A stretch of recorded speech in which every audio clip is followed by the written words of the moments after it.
First, I'd like to give you a very brief and limited and accurate history of Korea. In 1884, Japan occupied Korea. In 1904, the Japanese fleet defeated the Russians, and they became recognized as the world power. In 1944, the Americans, having suffered terribly at Okinawa, Iwo Jima, realized that occupying Japan, if they had to fight through the country, the casualties were going to be awfully heavy. So they invited the Russians to join in. This resulted in Korea in 1945 being split in two. The country was to be united, but it wasn't. In the early 1900s, Syngman Rhee, who became the American appointed president of Korea, was thrown out of Korea by being an agitator. The Japanese influence was there then. The Japanese controlled the country by a very brutal secret police force. When Syngman Rhee was appointed by the Americans, he kept all those Japanese of that secret police in place for 3 years. Finally, the Americans got him to throw them out, but by that time, Koreans had been trained, and so Syngman Rhee kept the same powers of a dictatorship. For instance, during the war, Syngman Rhee wanted a demonstration of people to try and force the Americans to do something. In a city like Seoul, he'd designate the areas that people had to turn out. If anyone failed, his troops went in and shot them. People got the idea they had to attend. So this was Korea divided in two, and then the North invaded. Now, rural Korea was very, very rural. An example of that is the national sport between villages. What they would do is they get two villages. They draw two lines. The people would stay inside of the line. They'd face each other, and they had a contest. That contest was throwing rocks at each other. The village with the most standing at the end of the game won. It was a very backward dictatorship. So we had the Korean War, and the Canadians went over. I previously talked about the troop train that we got to. As I said, they confiscated our weapons because they said they had too many SIW, self-inflicted wound of chaps not wanting to go back into the war to fight. We thought, how cowardly, we'll never do this. But I can tell you, every time we came out of the line, 1, 2, or 3 people would put up a few foot, shoot off some toes, and then they'd be sent to hospital. Then they go to what was called a field punishment camp. In actuality, you're talking of a military prison in a war zone. And then they'd be dishonorably discharged. We also had the incident on that train of alcohol and the guy dying because the alcohol was full of so many impurities. And we thought, again, what a disaster. But we also had the same thing. We had people that died of alcoholic poisoning. I went on a board of inquiry, and I went down to the field punishment camp and interviewed one of the chaps who survived. He was bigger than I was. His name was Mackenzie, and he wasn't fully developed mentally. So I said to Mackenzie, "Mackenzie, you survived. Why did you survive?" He said, "Well, sir, I was conservative. I didn't drink like the others did." So I said, "Well, Mackenzie, how much did you drink?" He said, "Well, only a steel helmet full every morning for breakfast." Limitations. A lot of things happened on the side in Korea. There was an artillery type named Ace Card. He was really a character. Now you've got to realize the setting in Korea. We were the only Canadian unit there, 2nd Battalion Patricia. So if you wanted anything, you'd go to American supply depots. They were so huge, they could give you anything. And all you had to do is say, well, I'm here, Jim Stone sent me, Canada. And they'd give you any damn thing you wanted. So people were getting booze, they were getting food, they were getting clothing, all sorts of things. Ace Card was a great entrepreneur. He got 6 Jeeps and ran a taxi service from the front lines to other accommodation in Sewell. One of the companies, a cook, was a great fellow. They would give him the company commander's jacket, which was a major, and he'd go down and get special supplies for cooking. You know, it was very emotional at times in Korea. You'd be in the front line, you'd be fighting, and some 3-year-old with no parents would wander through the zone. Kids all over the place. Korea was literally raped from one end to the other. The mainstay of the houses were straw. So much of the accommodation was burnt and destroyed, families destroyed. Because of these children that were lost, the PPCLI established a small school and sent kids there. We all had sort of houseboys in the front line who would do errands for us and stay with us. We'd give them rations and feed them. Andy Folds, a captain, adopted one of the houseboys, brought him back to Canada, gave him an education, and his son is now a director of TV programs in the city of Winnipeg. So a number of these very humane things were done by Canadians.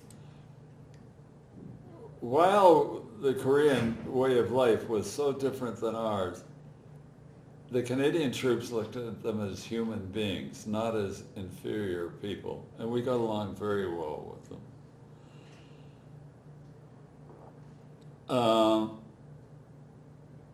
Jim Stone was quite a character in many ways, and I think I said this, but I'm going to repeat it. This was after the war. Jim Stone became the head of the Canadian Provo Corps, and he was on the CBC being very stern. I got a hold of Joyce Davidson's director, who went to her, told her to ask Stone if he still sung Gilbert and Sullivan in the mess at 2 in the morning, and he melted, smiled, and sang 3 verses. We had a fellow by the name of Jim Schuler. Schuler was bigger and taller than I am. I was about 6'2" and weighed 220 pounds. Schuler was bigger. He emigrated from Germany with his family about 1938. He was brought up in the Nazi youth system and was one hell of a good soldier. Well, Schuler and some of the fellows, we were out of the line and things were pretty quiet. They managed to get a hold of an ambulance. They took the ambulance, and 5 of them were going to what we might call a particular kind of rest home in Sewell. They were going through Sewell when they got stopped by American military police. Now, Schuler was an aide to the MO. We called them, they were in the line, they'd bring the wounded out. So Schuler said to a corporal next to him, start shaking, lie on the ambulance deck and be shaking. The MPs opened the back. Schuler said, this guy's got one of the strange Korean diseases. We're rushing him to the MASH hospital. They said, we'll take you there. They turned on their sirens, took them to the hospital. They said, thank you, went around the back door 2 blocks to their selected accommodation. When they came back, Schuler got charged with desertion in the line and theft of an ambulance. He was hauled before Colonel Stone. Stone said, You charged with these, how do you plead? Guilty to desertion, not guilty to stealing an ambulance. And Stone looked at him and said, what the hell do you mean you're not guilty of stealing an ambulance? He said, sir, when we were in training at Mariang, I bought that ambulance for a bottle of scotch. Stone phoned Harry the horse, who ran the transport section, and said, that's a full ambulance. All we get are Jeep ambulances. That's not on our charge. As Schuler was being marched out, Stone called them back and said, by the way, Schuler, thank you very much for lending us your ambulance. They both laughed. Everything was dismissed.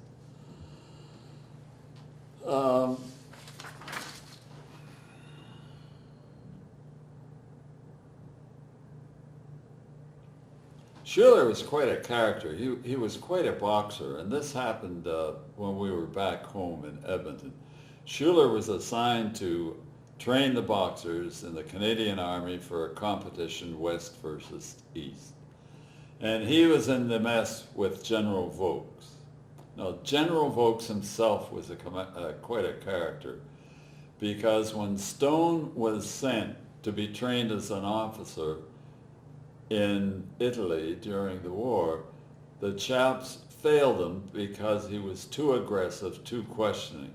Vokes phoned them and said, pass the son of a gun or I'll fire you.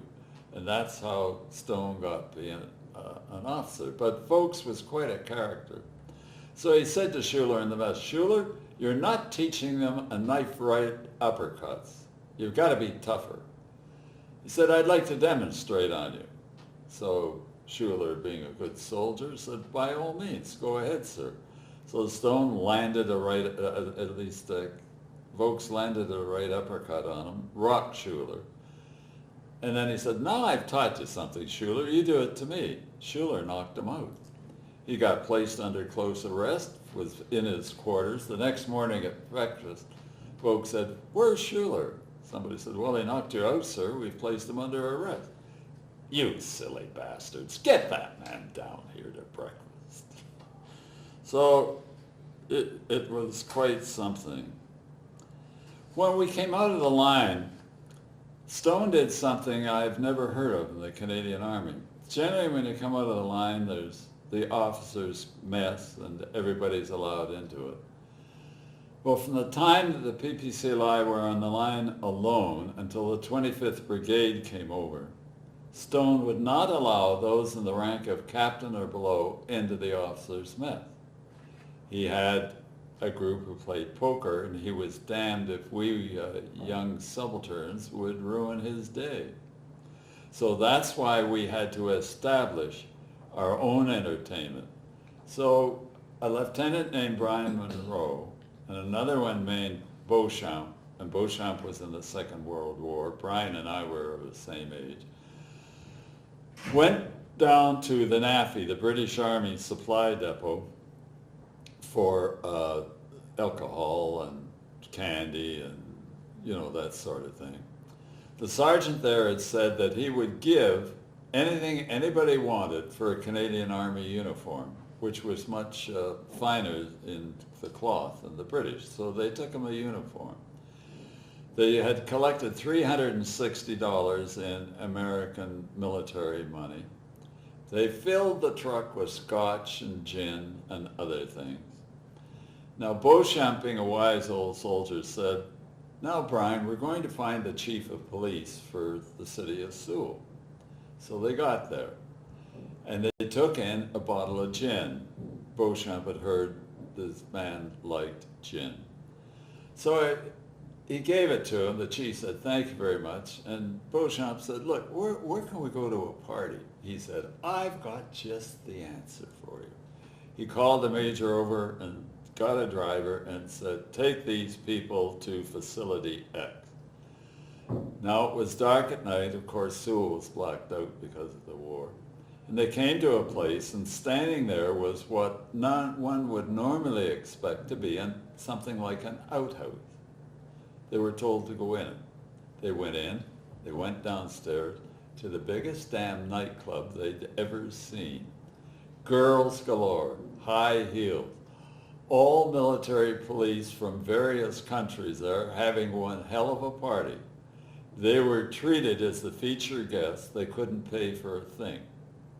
At 4 a.m, they thought, Jesus, we gotta get back. We've been missing for 24 hours. So they started back. The truck burnt out something. They had to get it fixed. They stopped at the biggest American supply depot. They woke up the cooks for them to cook them steak. And they said, by the way, what are you carrying in the truck? They told them.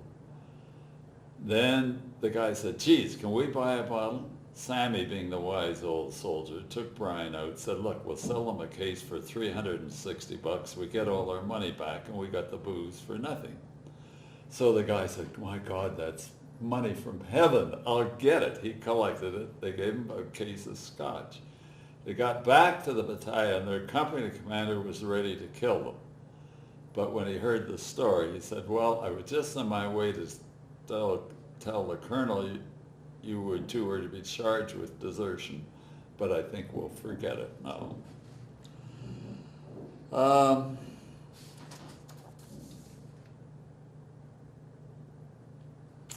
Mike Levy, as I mentioned earlier, was really the man who saved my life, I thought, and much of the battalion at the last Battle of Cap Yon, when he was attacked on 4 sides. His platoon, instead of being 42, was 26.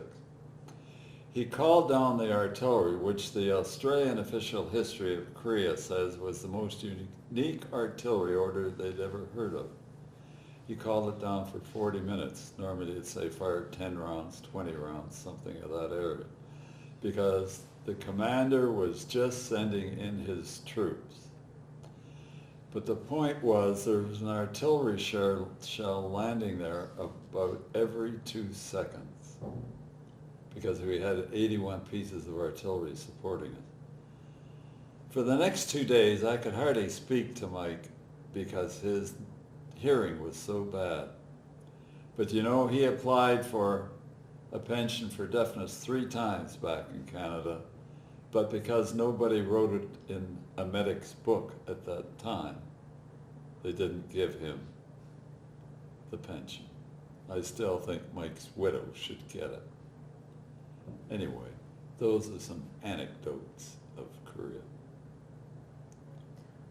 I'm curious, what would have happened to Mike had his platoon been wiped out with calling in his artillery? Mike's platoon was here. Normally in an infantry situation, each company is supporting the other company, so you have crossfire. Because each company was 500 yards apart, positioned on a different outcrop of land, we couldn't support each other. There was a section from 12 platoon that could have helped Mike's 10 platoon, but it was run over by the enemy. So behind Mike, there was a rise of probably 150 meters. On the other side of that rise was battalion headquarters, the nerve center of the battalion. Had Mike not stood his ground, and at one point, Captain Mills, as company commander, phoned Mike and said, prepare to withdraw. I'll give you the withdrawal order in half an hour. Now, he hadn't got clearance from Colonel Stone. Then Mills phoned Stone and said, this situation is impossible. I want to withdraw. Stone said, there's no way we're going to withdraw. If you lose that position, we lose the battle. So they stayed. One of the problems was that Mills sighted his position out of sight of all his platoons. He did not, as is required in a battle order of a company commander, visit each platoon where the worst of the battle was taking place. He didn't do that at all. Had Levy's position been defeated, they would have taken the high ground above us. They would have wiped out our other 3 companies and battalion headquarters, just as they defeated the Gloucesters, where they wiped out the Gloucester. So Mike Levy stayed the whole battalion as far as I'm concerned. And unfortunately, Colonel Stone gave the award to the company commander. He did not recognize Levy. But he did recognize Levy in another way. He made him the intelligence officer later on. That meant that he and Stone virtually lived together 24 hours a day. So he valued Mike's judgments. But it was the greatest disappointment of Mike's life that he didn't get recognized for what he did. So that's why I wrote that book, Beyond the Danger of Clothes. I felt I had to honor Mike if nobody else did. There we are, Karen. Little color.